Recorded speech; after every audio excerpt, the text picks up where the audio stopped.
City of Stevens Point Common Council meeting, recorded March 18, 2024.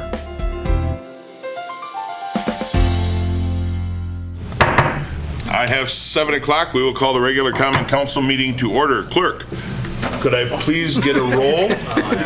Christensen. Here. Shore. Now, Shore is online. And we won't unmute him for, just for the attendance. Shore and Keemer are online. Broderick. Here. Burr. Here. Plassance. Here. Kneebone. Here. Shuda. Here. Lang. Here. Fischler. Here. Morrow. Here. And everyone is present. I do want to state some ground rules because we had some issues at our last meeting. Online people will be muted. If they have a question or a comment, they should raise their virtual hand, use the chat, and we will unmute them, but they do not have the authority any longer to unmute themselves, nor do we have pictures or icons for the online attendees. So those are some of the changes that we made after the little fiasco we had last time. Seemed to work good so far, so we will continue to do that until we find, unless we find another problem. So if you would, please join me with our salute to the flag. I pledge allegiance to the flag of the United States of America and to the republic for which it stands, one nation, under God, indivisible, with liberty and justice for all.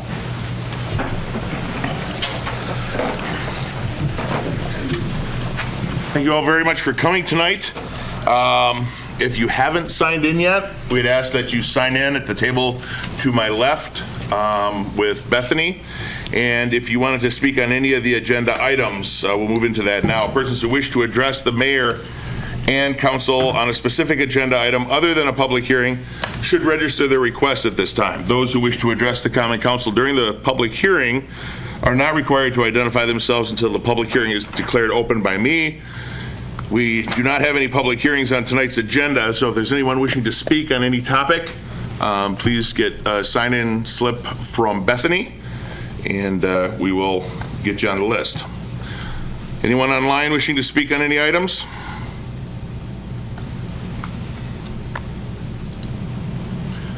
Item number 17, Trevor Rourke. Gotcha. Anyone else?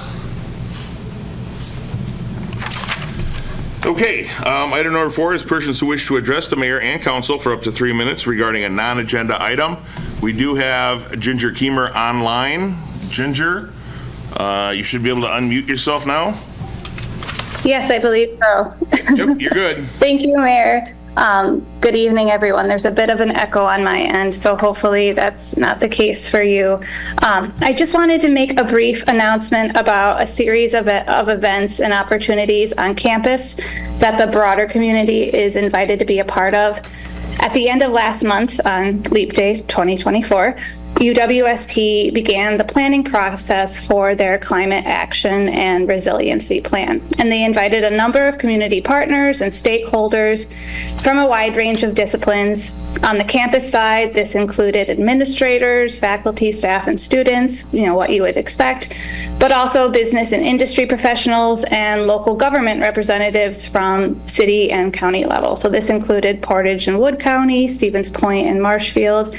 And essentially, this is the beginning of a multi-year planning process that the university is undertaking to determine a course of action for responding to changes in our environment. And one of the things they talked about is, most people are familiar with what climate is, but what is resiliency? And the way they defined resiliency is the ability of a system or a community to survive disruption and to anticipate, adapt, and flourish in the face of change. And I thought that was really meaningful. And I think everyone, whether you are a business or a family or an organization or a government entity, needs to anticipate and adapt in the face of a change. That's the tool that we all need to succeed. So anyhow, I was asked to share this with the broader community. This is a great opportunity for people to get involved, to coordinate and partner with UWSP in meeting shared goals such as reducing energy costs and consumption, finding efficient and effective ways to manage our waste. So the planning team, part of the Office of Sustainability, is interested in having a broad coalition of partners involved in the development of this action plan. So if you are interested in participating in this planning process, whether you are an individual or an organization, a business or industry leader, please reach out to the Office of Sustainability. I have their phone number. It is 715-346-4696. And that's it. Thank you. Thank you very much, Alderperson Kiemer. Next up, we have Bailey Bauer, who's going to talk to us about an event coming up for the Wisconsin-Nicaragua Partners.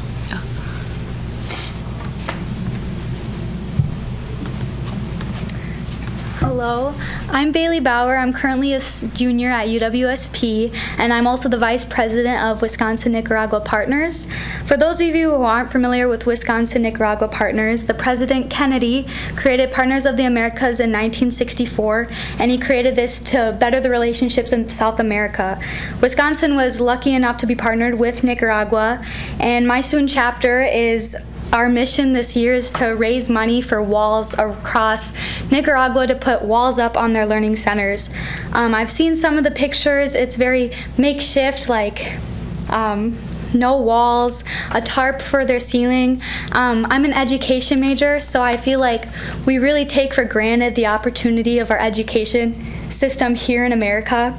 So why I'm here tonight, I wanted to spread the word, the event that my organization is holding. It's Global Cuisine Night.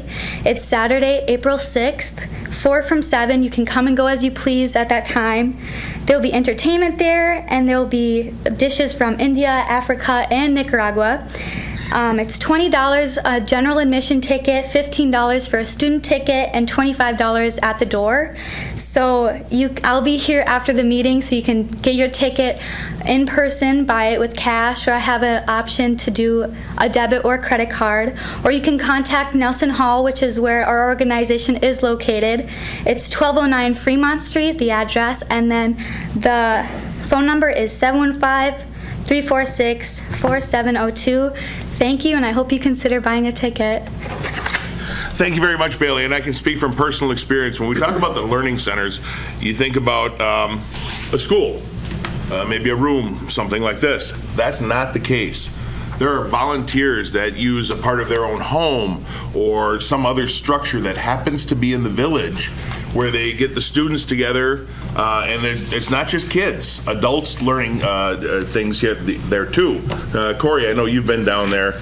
We teach things like sewing to adults. They make dresses for dolls and clothing and things like that. These learning centers are well, in Wisconsin, I think most of your ice shacks are probably a little more solid than some of these learning centers. They get electricity, which is basically a little more than jumper cables on the power lines that happen to be running by the house. In many cases, they walk hours to get the water that they need for the day, for the village. People come to the learning centers, they walk for hours, and many of these learning centers don't have walls. And that's what this is doing. Bailey and several people of the Wisconsin-Nicaragua Partners are raising money to try and get some corrugated steel to put up for walls in these learning centers. So even if you can't make the dinner, which I think is going to be a fabulous night, we've got our tickets already. If you can't make the dinner and you want to contribute, you can contact Bailey. You can contact the Wisconsin-Nicaragua Partners, again, which is at Nelson Hall. You can also go online. They have a Facebook page and everything. Or if none of those are memorable, you can contact my office and I'll put you in touch with them. I don't think they said where the dinner's going to be at. It's going to be at the Rose House. I'm sorry. You want to talk a little more about where? Yes. Or what? The Rose House, it's downtown Stevens Point. The old hot fish shop, the Rose House downtown. All right. Thank you for reminding us of that, Alder Morrow. Next up, Dustin Boozy.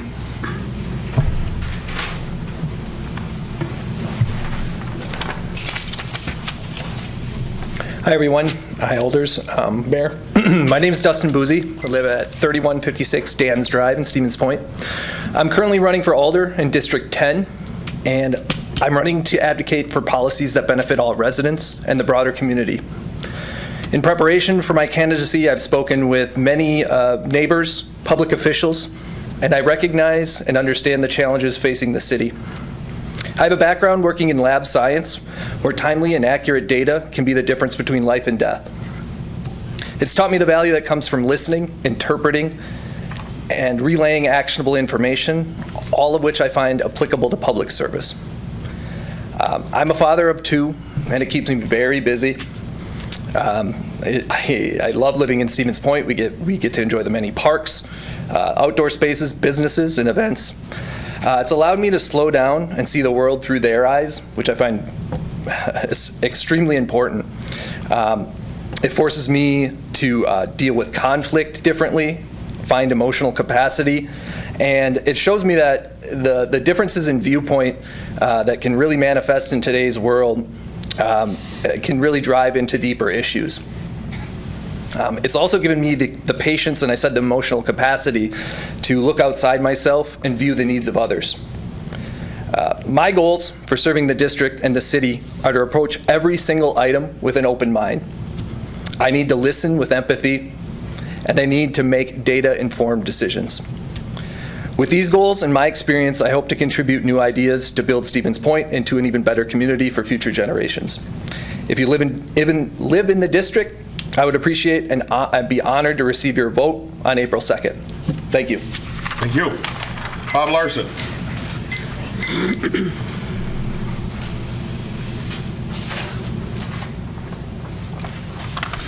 Bob Larson, 3283 Lindbergh Avenue, Stevens Point. I will vote no on the Stevens Point School District's $14 million operational referendum. Why? If it should pass, the referendum would raise taxes as follows. A house valued at $200,000 would see their property taxes go up $88 the first year. The second year, the property taxes would go up $182.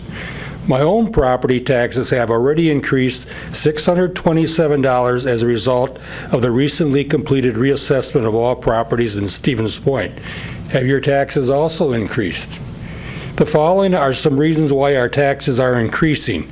In 2022, the highest salary at the Stevens Point Area Public School District was $176,384.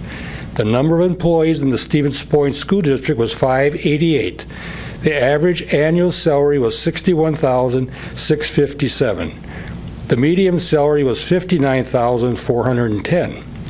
The Stevens Point Area Public School District average salary was 32% higher than the USA average. The median salary was 37% higher than the USA median salary. In the USA, the average teacher salary is $60,825. By comparison, in Stevens Point School District, there are 44 teachers that make over $80,000 per year, 85 teachers that make over $70,000 per year, 88 teachers that make over $60,000 per year, and 266 teachers are below the $60,825 national average. One district administrator makes $176,384. The USA average is $140,077 per year for the same position. One business manager makes $144,970. The USA average is $84,402 per year for the same position. One director of instruction programs makes $144,860. The USA average is $115,000 per year for the same position. In the Stevens Point Area School District, teachers work approximately 193 days per year for salaries noted above. I could go on and on with positions in the school district that are making well above the national average. But I believe as people read this information, they will agree the Stevens Point School District needs to reassess their pay scales and bring them in line with the national norms. Passing this referendum would just continue to fund those high salaries and will solve nothing. I propose that the Stevens Point School District freeze all salaries that are over the USA average and cap them in the future. Then we should consider a smaller referendum so we can bring our teachers that are below the USA average up to comparable wages. This was from 2000 or 2022. The 2023 data just came out. You might want to look at it. It's at governmentsalaries.com, salaries, Wisconsin, Stevens Point Area Public School District. And you might find some of the salaries high, like our superintendent went from 176 to 195. Thank you. Thank you, Bob. Bill Cooper? Good evening, everybody. I'm here to speak about the meeting at Pacelli High School on April 3rd concerning the northern section of the Business 51 redesign. I just want to get people to come. Anybody that uses that road needs to attend this meeting. They need to tell AECom and the city officials that the design that is currently out there is unacceptable. In my most recent meeting with AECom and the city concerning the northern section, they sat down, they showed me our property up there, and they had eliminated all but one of our entryways into our gas station. Now, I asked them, how does a semi-truck delivering fuel get into this location safely, out of there, in there? They said, it can't. I said, well, why are we even here? Why are you showing me this design? It's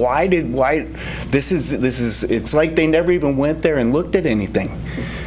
And I said jokingly, I said, what you guys, what you're trying to do with this road, I said, why don't you just put a big parking lot on the south side of town and a big parking lot on the north side of town? And you can have like a carriage or bicycles or whatever take us through town. And they said, you know what, that was brought up. Are you kidding me? Really? Somebody said, whatever. Anyhow, I want the people to understand that northern section is going to have raised medians all the way through it. There's no more going across the road. If you're at Taco Bell and you want to go to JR Liquor, not going to happen anymore. There are no more left turns that you'll be able to do. If you're on Briggs Street or College Street, you will not be able to make a left-hand turn to head south anymore. As a matter of fact, there are certain council member didn't even know that you could do that, but continued to vote yes for this project. That's a shame. It's either incompetence or ill-informed. The design that they are supporting is meant to make it all congested and inconvenient for the driver. They want you to take a different route. They don't want you to use this road anymore. Their preference and ultimate goal is to make it a closed campus on the north side of town. And if you think I'm kidding, look at what they're doing. Look at what they're doing. Councilman Christensen is our representative for the north side property, and he has not one time contacted me about what this design and redesign is going to do to our business. Don't you think that should be a concern of his? Not one call, nothing. Is this going to be okay? What's the economic impact on your business with this redesign? Not one time. If this project was so popular, why have they waited 2 years now to bring it back up? Why? Because they would have had to put it for the citizens, and we would have voted no. They know that. That's why they waited. So I'm begging you, if you use this road, please attend Pacelli at 6 o'clock on April 3rd. Let them know that it's unacceptable, will not work, and is not what you want. And also, please don't forget to vote on April 2nd. The city depends on it. You need to get out there and know what the people that you are voting for are rooting for and what they want to do to your city. This is a shame. Thank you. Thank you, Mr. Cooper. That exhausts the speaker list for agenda item number 4. We will move on now to agenda item number 5, which is our presentation this month. We have Corey Hirschbrenner from the Stevens Point Area School District. She's a superintendent, and we're going to have a presentation on the referendum that is going to be on that April 2nd ballot. So, Corey? All right. Thank you, Mayor Mike, and thank you for allowing us to be here tonight. With me, we have Mike Kurtz, who is our finance manager, and we've got G. Pope, who is one of our school board members. So I want to take just a few minutes to run through the presentation and share with you why we are in need of putting a question on the ballot in April. So the easy answer to that question is we've had an inadequate state funding stream into public education. We did receive one-time federal dollars, ESSER dollars that came into the district that we used to supplant our budget to get us through a couple more years before having to ask our taxpayers for a referendum. In fact, 6 out of the last 8 years, we have been given $0 per student for an increase in our per student allocation. So think of that. The continuation of things can, rise in price, and we've been given $0 for 7,200 students in 6 out of the last 8 years. Our district is a district that is a low mill rate district. Can you flip to the next slide? Sorry. Low mill rate district. In fact, we are at or near the bottom of our Wisconsin Valley peers, and we have been for 9 out of the last 10 years. And being a low mill rate district is a good thing for property tax payers, because if you have a low mill rate, your property taxes generally aren't as high. Next slide, please. A lot of people are asking us, man, it just feels like we went to a referendum not long ago. Well, the last referendum we had was in 2018, and there were 2 questions on that ballot. The first one I'm going to talk about is the middle bullet point here. It was a bond referendum.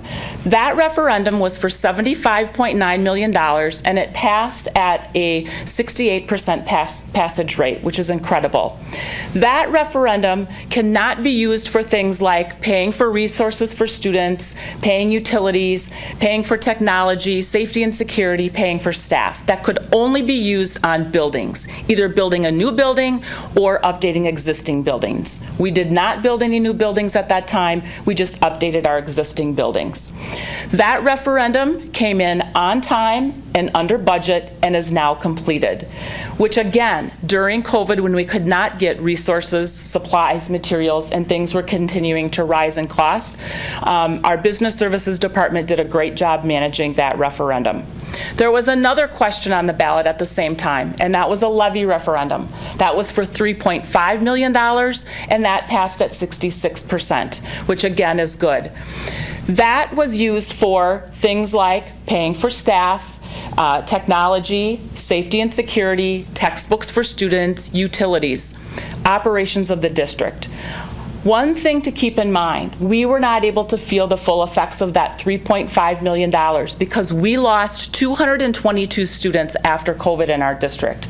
So we lost about $2.5 million of that $3.5 million. That's an anomaly. We do not lose that number of students, but we were not like a lot of other districts in the state or a lot of other districts in the United States. Many districts lost a large amount of students after the pandemic. Some went to homeschool, some stayed in a virtual setting, some left the state to be closer to family during that time. And quite honestly, there are a group of students right now that we don't know where they're at, which is alarming. If they're not being educated, I'm really concerned about what's going to happen, in 5 or 10 years from now. And again, Point is not unlike other districts in the state and other districts in the nation. So, since 2012, 82% of the 434 school districts in the state of Wisconsin have had to go to a referendum because of the inadequate state funding stream. Our board said, Corey, you know what? We don't feel comfortable putting a question on the ballot until you have enhanced our budget reduction and control measures. So we have been spending an inordinate amount of time looking at places where we can make cuts, places where we can underspend accounts if possible, ways that we can generate additional revenue through grants or community partnerships and collaborations. We are analyzing every single staff position that comes open, whether a retirement or a resignation, and we've analyzed about 194 positions to date. In addition to that, we are analyzing every single program that we offer. How does it pertain to graduation requirements? How does it align with our district strategic plan and goals? How many students are enrolled? How many staff are enrolled? And what does the cost of that program, what does it cost to run that program? So this process has allowed us to make some of the cuts and has really allowed us to analyze what's going to happen if this doesn't pass and what cuts we will make, which you'll see in the next couple slides. So what will this referendum do? It will help us to retain our high-quality teachers and staff, maintain academic programs, maintain technology and infrastructure, sustain mental health and behavior supports, and enhance safety and security. So this referendum is not a referendum about want. This is a referendum about need. If we don't pass this district will not look the same as it does right now. It will impact every student, every staff member, every family member, and the community. Next slide, please. So this slide shows pretty much the same information that I just talked about, and if you start at the right-hand side in the dark blue and work your way around, you'll see that it is for staff retention, academic programs for students, which we've heard from our community, from our families and our students, that people value the opportunities that kids have here in Point. Whether it's music, athletics, a wide array of curricular offerings, dual enrollment opportunities through UWSP, through Mid-State Technical College. We offer just a wealth of opportunities for kids, and people value that. Behavior and mental health supports, safety and security, reestablish fund balance. And I'm going to pause for just a second. Because we've had that inadequate state funding stream, we have had to dip into our fund balance to help pay for our operations. We can't continue to do that. That's just not a good financial decision, because if we do, we will have to short-term borrow to pay for our operations. We don't want money going to a bank for interest. We want that staying right here in the district. Our fiscal year starts July 1. We don't get our first payment from the state until January, December or January. So think about, how do you pay for staff, transportation, utilities, educating students, pay your bills? How do you do that from July until December or January without a reserve to help pay that? In addition, that's good, Mike. Okay. Yep, thank you. This slide shows what will happen, or what will go, if this referendum fails. There will be a reduction of class sections, a reduction of staff positions, increased class sizes, a reduction of regular ed educational assistants. We will consolidate course offerings, which means less choice for students and fewer staff. Inability to compensate our staff competitively, which could lead to shortages or a high turnover rate. We will have consolidated longer bus routes for students, reduced co- and extracurricular offerings, inability to make needed school safety updates, inability to sustain mental health and behavior supports, inability to maintain secure technology and infrastructure. I'm going to pause on the last bullet. There are statutes in place right now that say if we fail a referendum, we've got something that's called a low revenue limit ceiling. That is set at $11,000. If the state comes in and says, we're going to increase that $500 per student and we're going to raise it to $11,500. If we fail a referendum, we don't get that additional $500 per student for 3 years or until we can pass another referendum. So it's kind of like a double whammy for districts that fail. They fail, and then they also would not get that additional funding if the state were to increase the low revenue limit ceiling. So throughout this process, we've asked our community and our families and staff for feedback. This highlights a few of those things that they value.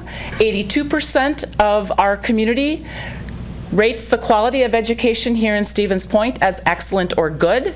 86% rate the quality of education as better or the same as 5 years ago. 70% believes the district spends taxpayer dollars effectively and efficiently. 77% of teachers and support staff support maintaining or expanding academic programs, and 80% of teachers and staff support additional behavior and mental health supports. This slide is the slide that shows the impact on the taxpayer. So what we're asking for is to increase our revenue limit authority by $14 million stepped in over 2 years. So the first year we'd ask for $8.75 million, the second year $5.25 million, and then that $14 million becomes your new revenue limit authority. You'll notice that there are parentheses that say 57% aided. So after that first year of 8.75, we get 57% of that 875 back in state aid the following year. And the same is true for the second year after the 5.25. So this means a 13-cent increase on the mill rate each year. So the first year an additional 13 cents, the second year an additional 13 cents. The orange square at the right, we used $100,000 because it's easy to do the math on a $100,000 home. So in that first year, it would be an increase of $44, and then an increase the second year of $47. So if you own a home worth $100,000, after 2 years, that $91 becomes your new baseline. If you own a home worth $200,000, you double that. If you own a home worth $300,000, you triple that. How do we compare to our peers? Right now, our mill rate is $6.70. If this referendum passes after the 2-year, we would be at $6.96. Marshfield, we were lower than them in 2022. They had some debt that expired, so now they're lower than we are. Their mill rate is $5.11. Then we've got, I think it's Rapids? Rapids up there at $7.20. Sorry, that's a Zoom thing. I don't know if I can move And that. then we have DC Everest at $7.41, and then we have Wausau at $8.83. The green line is the state average at $7.18. So with an approved referendum, we would still be below the state average as it pertains to mill rate and still at or near the bottom of our Wisconsin Valley peers.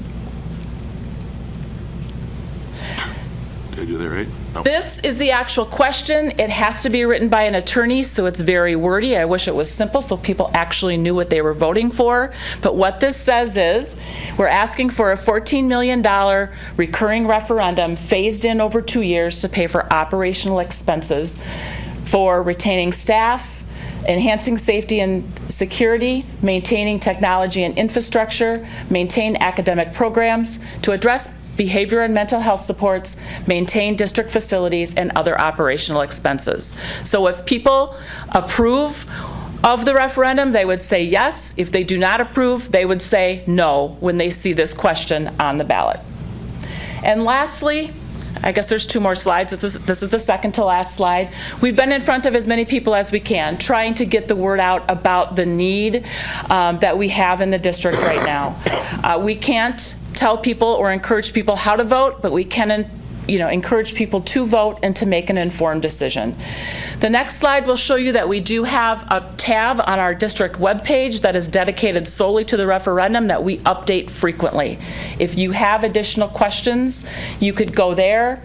If that's not enough and your question is not answered, please reach out to me. I'm happy to sit down or have a conversation with anyone who has any question about this or needs more clarification so that they can make an informed decision on April 2nd.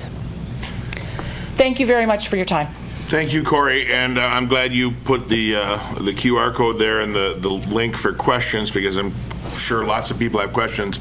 We don't normally do question and answers here, but I do have one point of clarification. Yep. You mentioned the penalty for a failed referendum. It seems to me that the state imposes that penalty to make sure that the school districts aren't doing frivolous want-type referendums. So you understand, can you elaborate on that penalty a little bit more, please? Yeah, we have been testifying to try to get that penalty to go away. It just does not seem fair.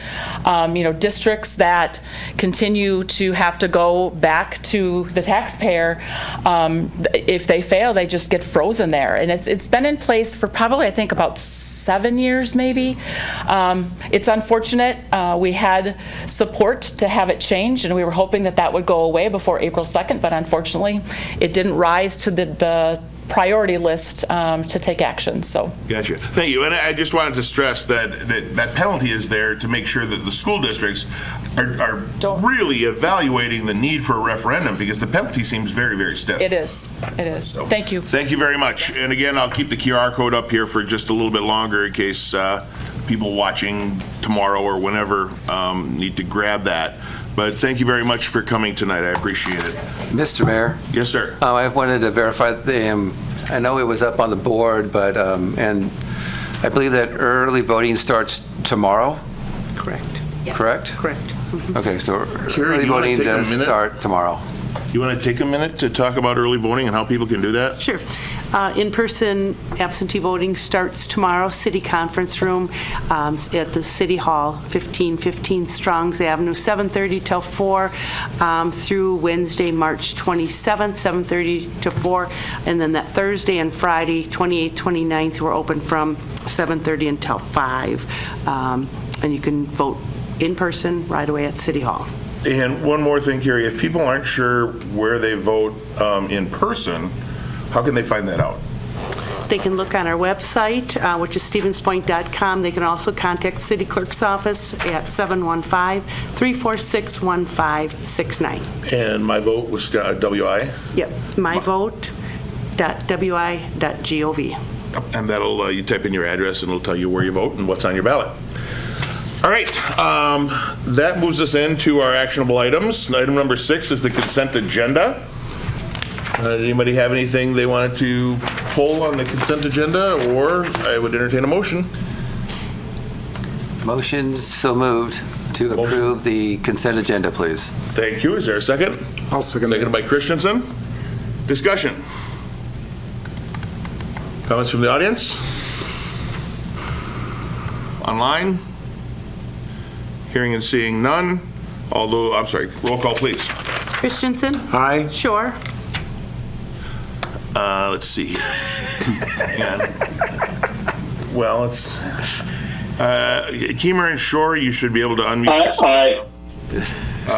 I'm going to keep you unmuted during the voting process, so if you could please try and keep sound on your end to a minimum, please. Keemer? Aye. Broderick? Aye. Burr? Aye. Plassance? Aye. Kneebone? Aye. Shuda? Aye. Lang? Aye. Fischler? Aye. Morrow? Aye. And that is approved. Item number 7 is a resolution, a request from Jim Lundberg representing La Clinica de los Campesinos. Thank you, Alder Christensen. To rezone the property located at 2501 Main Street with the parcel identified in your packet from R5 multiple family 2 residence to B4 commercial district. Motion's so moved. Motion to approve. Yes. From Alder Morrow, Second. seconded by Burr. Discussion? I think this would be a great asset for us. It's been a medical center in the past, and it helps a lot of, and it ends up helping a lot of people. Thank you. Any other comments? Questions from the audience? Hearing and seeing none, clerk, please call that roll. Morrow? Aye. Fischler? Aye. Lang? Aye. Shuda? Aye. Kneebone? Aye. Plassance? Aye. Burr? Aye. Broderick? Aye. Keemer? Aye. Shore? Aye. Christensen? Aye. And that is approved. I'm going to take a moment here. Bailey, we are going to be in a closed session item. That may take a little bit. I know you said you were going to be here through the whole meeting, but if there's something maybe you want to leave, if you want, we're going to, at the closed session, we're going to ask everybody to leave. We will come back into open session, but it could be long and boring. So you can stay if you want. I just wanted you to know that up front because this is your first time here. Okay. All right. Item number 8 is a resolution, a request from Taylor Plasek, representing Russell Gymnastics, to amend an adopted conceptual plan for the planned industrial development of the property located at 5717 EM Cops Drive with the parcel identified in your packet, consistent with Chapter 23.02 Sub 4 Sub H Sub 10. Don't all jump at once. I'll make the motion. Moved by Plassance, Second. seconded by Morrow. Discussion. I've got a comment on that. Yes, sir. After last week's planning meeting, there was a bit of a discussion regarding the semi-traffic and the traffic there with the kids on that road. And this is in my district, so I decided to go by there, and I just happened to catch it when students were coming out of the building with their parents holding their hands. And there is an issue there that hopefully this will be looked at as far as changing the parking situation. There is no spot really in their driveway to do like a drive-through and circle around. So I hope that can be looked at at some point. It will be. We had Director Badoon contact the person over at Lineage that was at the Plan Commission meeting. So they are working on some options there right now. Okay, thank you. Yeah, just, Ed? I can add something to that as well. The intention is this summer Badger Avenue will be extended from EM Cops down to HH. We are working with Lineage to essentially allow trucks to come in on EM Cops, but then as they exit, they would actually exit down Badger Avenue. So there is a much better flow, as right now folks might know that EM Cops essentially dead ends at the end of Lineage, and so there's one way in, one way out. And so we are working to address it. We're really cognizant of the challenges there, and we're working with Lineage Logistics. Good. I know that they have no parking semis, that they put their own signs in there on that side. Yeah. And that seems to be helping, but that's good to hear. Thank you. Any other comments? Comments from the audience? Seeing and hearing none, clerk, please call that roll. Christensen. Aye. Shore. Oh, sorry, that's on me. Shore and Keemer, Aye. you don't have to mute yourself after you vote. If we could just keep the noise to a minimum. If that doesn't work, then I will unmute you. That's okay. Aye. Broderick. Aye. Burr. Aye. Plassance. Aye. Kneebone. Aye. Shuda. Aye. Lang. Aye. Fischler. Aye. Morrow. Aye. And that is approved. Item number 9 is a request from the city of Stevens Point to accept .113 acres of land located at 3300 Church Street from Portage County for right-of-way purposes. So moved. Motion to approve? To approve. I'll Thank you. second. Seconded by Fischler. Discussion. Comments from the audience? Online? Seeing and hearing none, clerk, please call that roll. Morrow. Aye. Fischler. Aye. Lang. Aye. Shuda. Aye. Kneebone. Aye. Plassance. Aye. Burr. Aye. Broderick. Aye. Keemer. Aye. Shore. Oh. He unmuted and then muted himself again. Okay. Aye. Christensen. Aye. And that's approved. Item number 10 is a request from the city of Stevens Point to sell a property located at 4213 Simonis Street with the parcel identified in your packet. Motion to approve. Thank you. Seconded by Lang. Discussion? Comments from the audience or online? Seeing and hearing none, clerk, please call the roll. Christensen. Aye. Shore. Aye. Keemer. Aye. Broderick. Aye. Burr. Aye. Plassance. Aye. Kneebone. Aye. Shuda. Aye. Lang. Aye. Fischler. Aye. Morrow. Aye. And that is approved. Item number 11 is a request from the city of Stevens Point to enter into a utility easement agreement for the property located at 4312 Arbutus Lane with the parcel identified in your packet. Motion to approve. Motion to approve from Morrow. I'll second. Keemer, I'll second. Oh, we'll give the second to Keemer. Sure. Discussion. Comments from the audience or online? Seeing and hearing none, clerk will call that roll. Morrow. Aye. Fischler. Aye. Lang. Aye. Shuda. Aye. Kneebone. Aye. Plassance. Aye. Burr. Aye. Broderick. Aye. Keemer. Aye. Shore. Aye. Christensen. Aye. And that's approved. Item number 12 is an ordinance amendment for section 12.05 regarding cigarettes, electronic vaping devices, and tobacco product sales. Moved by Kneebone, Move to approve the. seconded by Fischler. Discussion. Comments from the audience or online? Seeing and hearing none, clerk, please call that roll. Christensen. Aye. Shore. Aye. Keemer. Aye. Broderick. Aye. Burr. Aye. Plassance. Aye. Kneebone. Aye. Shuda. Aye. Lang. Aye. Fischler. Aye. Morrow. Aye. And that's approved. Item number 13 is to award the 2024 Curb Gutter Sidewalk Repair Program 24-05 to Robleski Concrete Construction out of Stevens Point in an amount not to exceed $98,838.59. Moved by Fischler, Second. seconded by Byrd. Discussion. Comments from the audience or online? Seeing and hearing none, clerk, please call that roll. Morrow. Aye. Fischler. Aye. Lang. Aye. Shuda. Aye. Kneebone. Aye. Plassance. Aye. Burr. Aye. Broderick. Aye. Keemer. Aye. Shore. Aye. Christensen. Aye. And that's approved. Item number 14 is to award the Badger Road Extension Project 24-10 to Haas Sons Incorporated out of Thorpe for an amount not to exceed $5,041,736.42. I move to approve. Motion to approve from Christensen, seconded by Lang. Discussion? Comments from the audience or online?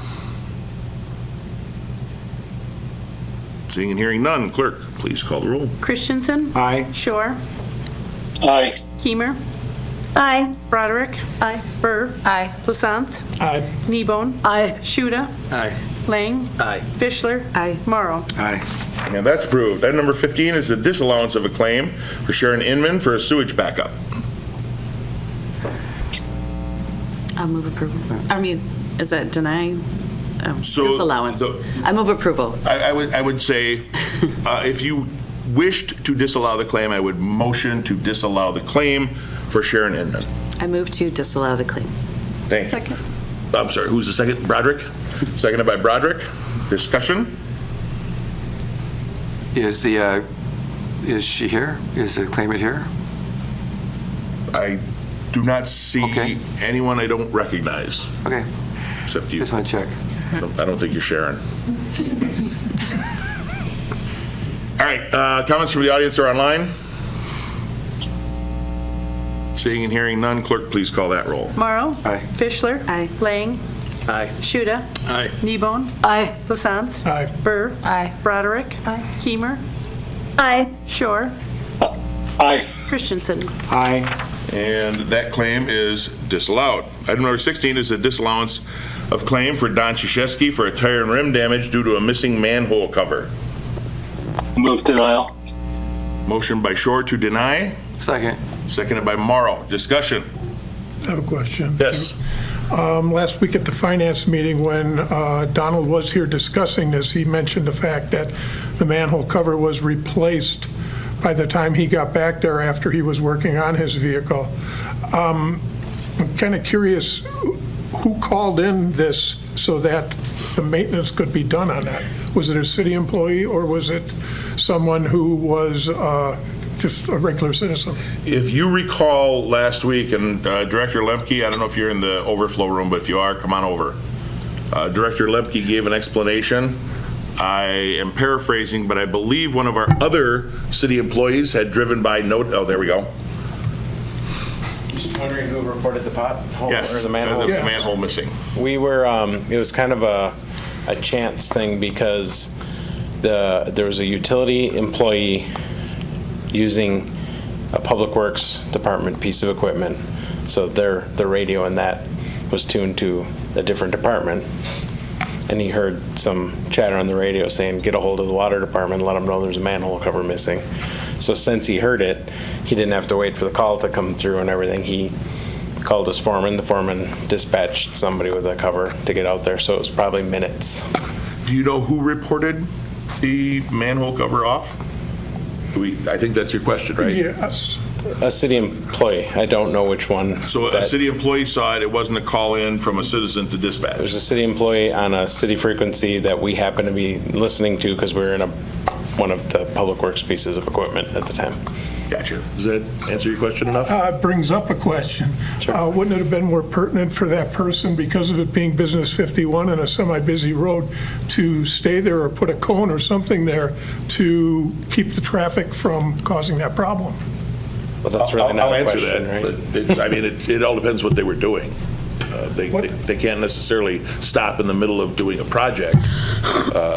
If they were, Safety? well, if they were heading, I don't know what they were doing, so. Not sure what the situation was. Yeah, there would be cause if they were on the route to doing something else. Okay. To be honest, there's 100 scenarios. Somebody might have called him because he knew that he worked for the city. Maybe the guy was on the other side of town. I don't know for sure. Okay. You know. When Don was speaking here last week and he mentioned that, was that information passed on to the insurance person that the city had knowledge of this before the accident? The question, yes, the question that was asked was something. Is Corey here? Yeah. Corey's there. Do you remember? It was something leading to awareness of it. I don't remember how it was worded, but I responded, yes, we were made aware, and we responded, something to that effect. Well, and I want to clarify something too, because I think Mr. Krzyzewski was under the impression that if I make you aware of it, that triggers it. there has to be a reasonable time to actually correct the problem. If I say, Joel, there's a water leak, you're aware of it now, but you can't do anything about it until someone can be dispatched to get there. So there should be a reasonable amount of time. Yeah, so basically, we explained the situation to the insurance company, and as far as that, it had just been called in essentially, and that we were on our way to fixing it when it happened. And basically what the insurance company said is that we're meeting the standard of reasonable care, which is the standard that municipalities are held to. So, for instance, if somebody let us know something a week ago, and we didn't do anything for a whole week, and then, somebody had some damage, you could argue, okay, that's a little bit negligent, that's not meeting the standard of reasonable care. The opinion of our insurance company was that we were meeting the standard of reasonable care because as soon as we were made aware of the problem, we were taking actions to fix it. We weren't negligently just ignoring a public nuisance. Alder Plaisance, does that answer your question sufficiently or not? I guess that's the answer again. Because I've been on council for 1.5 years, and every time it's come up with one of these, it's gone to the insurance company. It seems like the first 2 paragraphs are basically the same each time that they send it back. It looks like just a straight form letter. And I just wanted to see if they had all the information. Yeah, they did, and almost every time that we submit a claim to them, they come back and they have follow-up questions, and in this case, they had follow-up questions that I had to send to the utilities to say, hey, Joel, these are the follow-up questions from our insurance company, and then, basically got those back to the insurance company, and then the insurance company came back with the response. So they do look at each claim. I will tell you that, municipalities are pretty well protected from liability just because state statutes have recognized that, when you're suing a municipality, you're really suing, you're making a claim against public resources. So definitely there are some immunities, for instance, discretionary immunity, where if we make a discretionary decision as a body, let's say that we're not going to put as much into pothole repair as we ordinarily would, we're immune from the claims that arise out of that, because basically there's some recognition that, number one, these are public resources and we don't want them all going to pay liability claims, but also, number two, that, at least with a public entity, the taxpayers or citizens do have recourse in participating in some of those decisions. So, I will definitely admit that there are a lot of liability claims that are denied, and a lot of that is that state statutes do protect municipalities pretty well from a number of liabilities. Okay, thank you. Any other comments or questions? Okay, we do have a motion to deny. If you are in favor of denial, you'll vote yes. If you are opposed to the denial, you will vote no, and the clerk will call the roll. Christensen? Aye. Shore? Aye. Keemer? Aye. Broderick? Aye. Burr? Aye. Plaisance? No. Kneebone? Aye. Shuda? No. Lang? Aye. Fischler? Aye. Morrow? Aye. And by unanimous consent, not unanimous, majority consent, that passes. Item number 17 is consideration of the mayoral veto override from February 20th, 2024. We do have 2 people wishing to speak.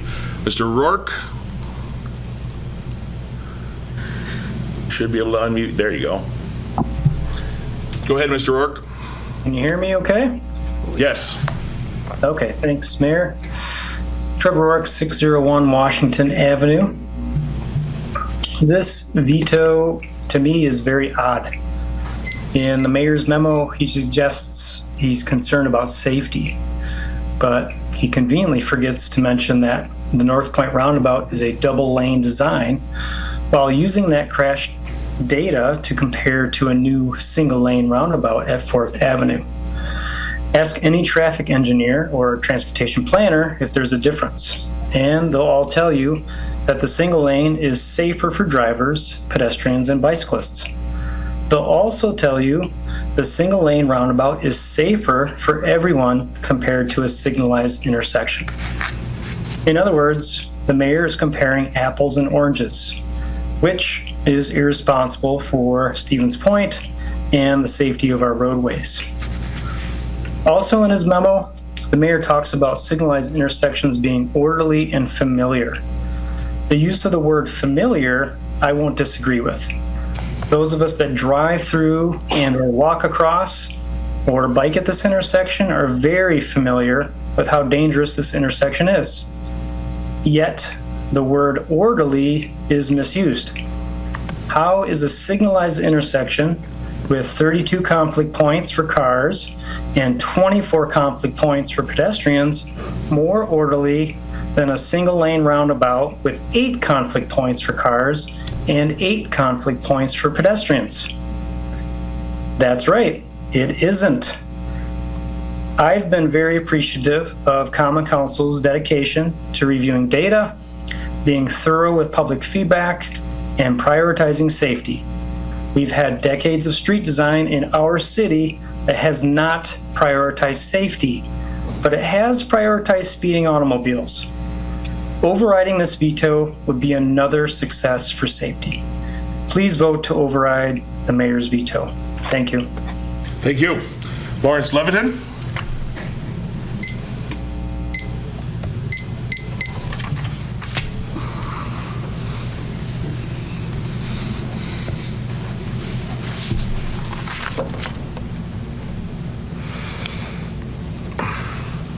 Lawrence Levitin, 826 Sue Marie Avenue, Stevens Point. And I'd also like to start with one word: safety. Safety for pedestrians, bicyclists, motor vehicles, along with mobility for emergency vehicles and first responders. Safety has been, as it should, the main concern expressed at every public forum and Common Council meeting over the past several years. Given those concerns, numerous studies have shown that roundabouts greatly reduce the severity of accidents and the potential for fatalities, and allow first responders with minimal delays to move smoothly through an intersection. One concern that has been repeatedly brought up by the mayor, the council, and community members is the number of pedestrians at 4th and Division, and the lack of data from other communities that have roundabouts with similar pedestrian counts. One roundabout in Carmel, Indiana does have similar pedestrian counts, and it works very well at an intersection that is at the corner of the largest high school in Indiana, Carmel High School, with a population of 5,300 students, the 600-student elementary school, and the public library, which has 600,000 visitors a year. Joshua Kirsch, the engineering administrator in Carmel, sent me a video of this roundabout, which I shared with the alders and the mayor. The video shows a lot of traffic, cars, many school buses, and large trucks, and mostly student pedestrians easily and safely navigating through the roundabout. I counted approximately 60 students during this 15-minute peak time in the morning rush before school. This video hopefully should dispel a few doubts about pedestrian safety and the lack of data from other communities. Mr. Kirsch also shared these statistics from the city of Carmel with me. There is a savings of 5,000 gallons of fuel per year at each roundabout. The average cost per vehicle in an accident went from $10,000 to $3,000. There is a 95% reduction in potential fatalities at Carmel roundabouts, and there is an 80% reduction in personal injuries and 40% reduction in overall accidents. Again, safety is the issue that all of us in this room have emphasized time and time again. Last month, several community members shared stories about near misses with their children crossing Division and their hesitance to let their children cross the street in its current configuration. I'd like to finish with a brief anecdote from Mr. Kirsch that resonates with these concerns. He said, "I am totally comfortable having my 5th grade son use this roundabout, and he has been using it for several years. Thanks for the opportunity to speak, and I hope you vote for what I think is the safest option for our community. Thank you very much. I hope he wasn't in 5th grade for several years. That is our speaker list. So back to the council. What are your wishes? I would move approval of the override of the veto. Do we have a second? I'll second it. Seconded by Lang. Discussion.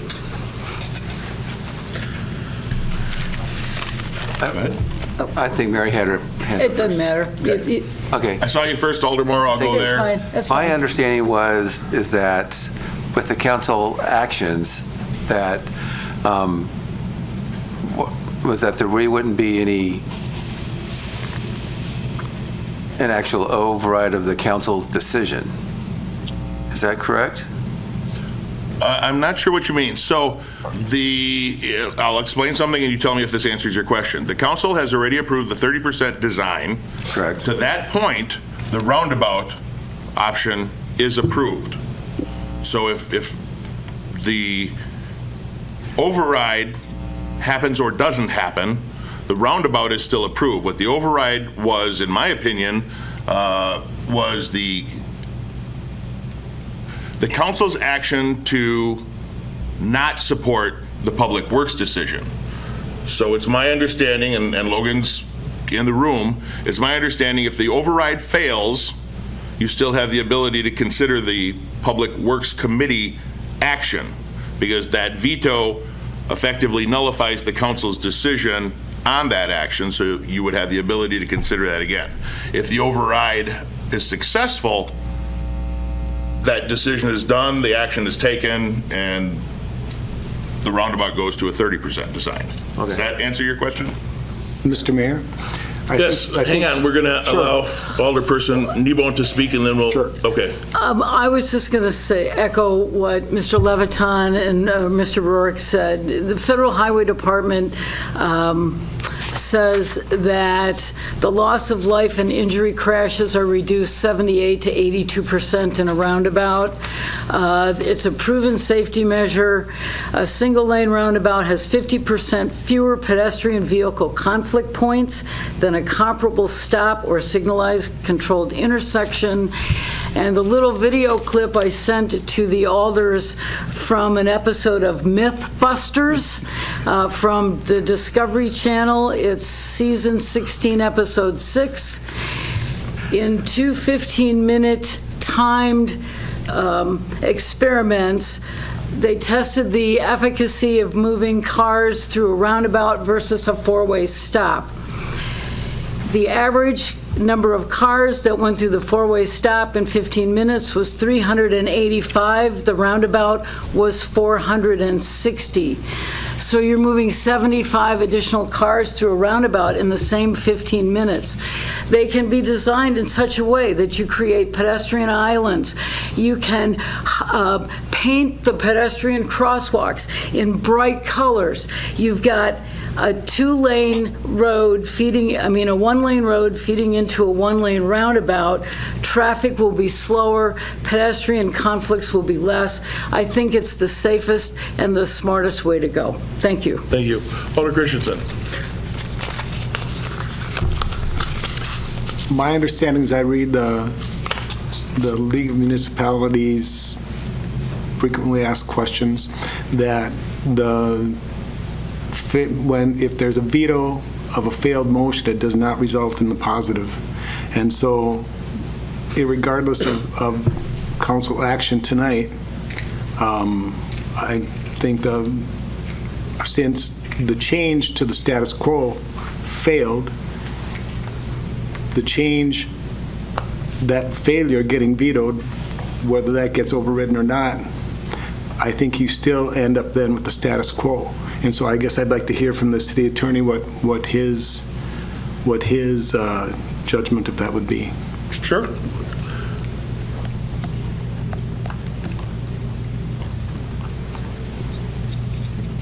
I agree with that understanding of it. So I've got the actual language of the statute right here for mayoral vetoes. It says, "The mayor shall have the veto power as to all acts of the council, except such as to which it is expressly or by necessary implication otherwise provided. All such acts shall be submitted to the mayor submitted by the mayor to the clerk and enforced upon approval evidenced by the mayor's signature or upon failing to approve or disapprove within 5 days, which fact shall be certified thereon by the clerk. If the mayor disapproves, the mayor's objections shall be filed with the clerk, who shall present them to the council at its next meeting. A 2/3 vote of all the members of the council shall then make the act effective, notwithstanding the objections of the mayor." So the idea that a 2/3 vote to override shall make the act effective when the act in question was to reject a change to something, I think gets us into that language at the beginning, which is the mayor shall have the veto power as to all acts of the council, except such as to which it is expressly or by necessary implication otherwise provided. Okay. Obviously, there's nothing in the law here that expressly says there's no mayoral veto power for this particular type of action. But the idea that by necessary implication it's otherwise provided, I think is present. And if you do look to what Alder Christensen was referencing from the League of Wisconsin Municipalities, I know a portion of this was shared with the council previously. There's a second paragraph here, though, that says there is no Wisconsin legal authority addressing this issue. However, the question sometimes arises whether the mayor's veto of a negative action results in the affirmative. Although no Wisconsin law addresses this issue either, the League believes it is clear that the mayor's veto cannot cause the affirmative. For example, the mayor's veto of the council's denial of the liquor license does not cause the license to be granted. Similarly, it does not cause the ordinance that was defeated to be enacted. So, to put it simply, my opinion is that the veto did not have any effect at all. Now, obviously, you can discuss it to whatever extent you'd like. You can take a vote on it, but I ultimately don't think that there's any legal impact of the veto. Thank you. It also earlier on in that frequently asked question, and I think it's fairly accurate. I think the mayoral veto of a failed thing is an opportunity for the mayor to express his displeasure, his or her displeasure over that failure. And I think that's been accomplished and pretty clearly heard. I think somewhat the same is true for the override vote. I think the override vote, whether we override the veto, would just, even though legally it probably won't have, whether if we overrode it or not, probably wouldn't change the outcome. Either way, it's still a roundabout. I think it's an opportunity for the council to express their support for the roundabout, and so I will be voting in favor of the override of the veto. Thank you. Any other comments? Alder Plaisance. In reviewing this over and over, I'm finding very little as far as the bicycle part of it. In looking, it seems like the bicycles will be going on with the cars, right in that spot there. And if that's the point, that this map that they have that shows conflict points, there would be really 8 more conflict points there because of bicycles where they could be hit by cars. I think that this is something that if it goes through as a roundabout, I hope more action would be taken to take in consideration the bicycle aspect of it. That's pretty much all I have to say. Thank you. Any other comments? I just want to say I appreciate Professor Levitan with his video that he sent us and everybody's concern over safety. I mean, nobody wants to see anything bad happen. You know, how the vote goes, but I just know what my feeling is, and I'm going to have to go that way, along with constituents again that I've heard from. Any other comments? First time. So for the last few weeks, honestly, I have been contemplating, like, if a roundabout was right for the specific intersection. I've had individuals reach out, some expressing concern, others showing support. As stated at the last council meeting, Stevens Point traffic is just like traffic anywhere else. We aren't an anomaly. Yellow lights cause most people to punch the gas pedal. I literally saw it on my way here tonight. A roundabout slows everyone down. Given the successful operation of roundabouts in comparable settings in comparable settings in other communities, it's reasonable to believe that it would function effectively here as well. I'm relying on data, input from urban design experts, and guidance from engineers in making this decision. Thanks. Thank you. Anyone else for the first time? Okay, Alder Christensen, I know that Robert's rules allow twice. I know you've done twice, but please take the floor a third time. Nope, I'll defer. Okay. All right, any other comments from the audience? Okay. If you are in favor of the override, you will vote yes. If you are opposed, you will vote no. And the clerk will call the roll. Morrow. Yes. Fischler. Aye. Lang.